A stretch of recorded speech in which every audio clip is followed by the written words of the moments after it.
Hi friends, welcome to my channel. Shobha Chandra తన కన్న తల్లి అని తెలుసుకున్న భూమి ఆనందంగా శోభా చంద్ర కట్అవుట్తో మాట్లాడుతూ ఉంటుంది.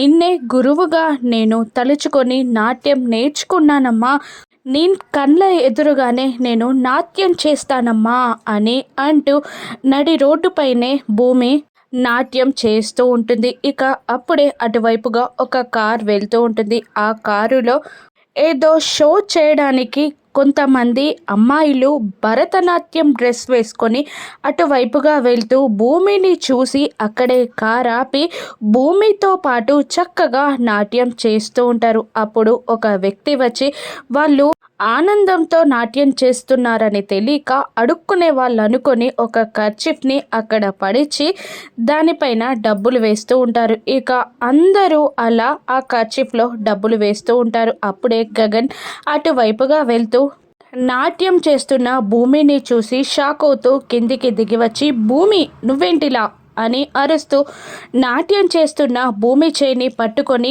నాట్యం చేయకుండా ఆపుతాడు గగన్. ఇక భూమి మాత్రం సంతోషంగా గగన్తో ఇలా చెప్తూ ఉంటుంది, నేను ఈ ఊరికి ఎందుకు వచ్చానో, ఎవరి కోసం వచ్చానో, నా కన్న వాళ్ళెవరో తెలిసింది. ఆ శోభా చంద్రే నా కన్న తల్లి అని భూమి గగన్తో చెప్పేస్తుంది. ఇక గగన్ శోభా చంద్ర వైపు, భూమి వైపు మార్చి మార్చి చూస్తూ ఉంటాడు. గగన్ భూమి చెప్పిన మాటలని నమ్ముతాడా, లేదంటే భూమి మాటలని అపార్థం చేసుకుంటాడా? రాను ఎపిసోడ్స్లో చూద్దాం. Thank you for watching.